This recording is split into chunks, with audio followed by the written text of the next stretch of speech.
I had just been through the absolute worst traumas of my life when I became deathly ill. There had been multiple different traumas that all happened simultaneously within a few months of each other. I had sustained a broken pelvis as well as a broken heart, mind, and spirit. Later, I was told that I had the worst form of PTSD my therapist had ever seen. The stress of it all had released so much cortisol into my body that my guts had fissures seared into them. I had lost 50 pounds and suffered from malabsorption syndrome, malnutrition, and was chronically dehydrated to the point that I was in congestive heart failure. Towards the end of my long-term illness, my skin had become spongy and wet, on the verge of sloughing. My best friend and a home health nurse took care of me. I was incontinent and barely mobile. My doctor wanted me to have a colostomy bag so my guts could have time to heal, but I refused. I had already received more than a dozen surgeries and didn't want to go through any more. I wanted to die.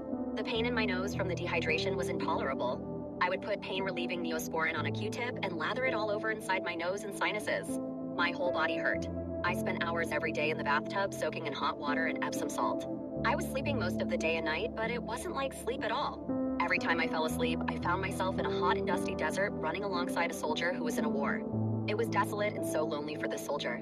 I felt compelled to stay by his side. I could feel his fear and terror.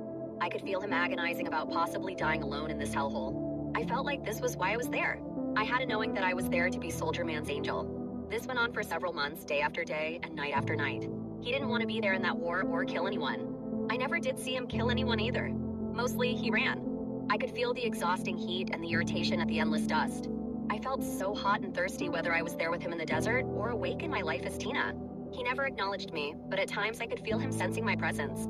At one point, he looked at me in the eyes, and I know that he saw me, if only for a brief moment.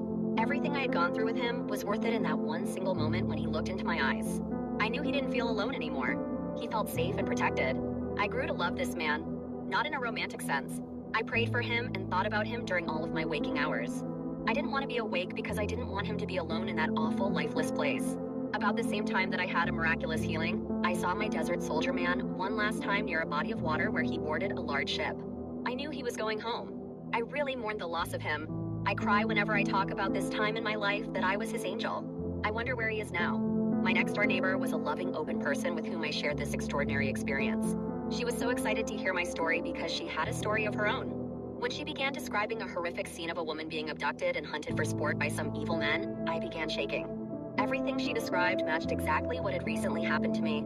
She told me that in her dream, she saw everything that I went through and she was my angel guiding me to escape. When I realized that I was going to be murdered, I completely froze. I was paralyzed by fear. I had dropped to my knees in the dirt in the middle of nowhere in the darkest night and prayed, not really believing in God. I basically asked God if he had a miracle to pull out of his ass because I could really use one. I didn't see any way out of that hopelessly horrific situation. Immediately, something took over my body and did everything I couldn't do to save my life. Even if I wasn't sure about God that night, I did become a believer in angels and a power greater than me, which is one of the many silver linings in this experience. It was also the catalyst for me to finally get into recovery for all of the trauma, dysfunction, and addictions. I never looked at people the same way.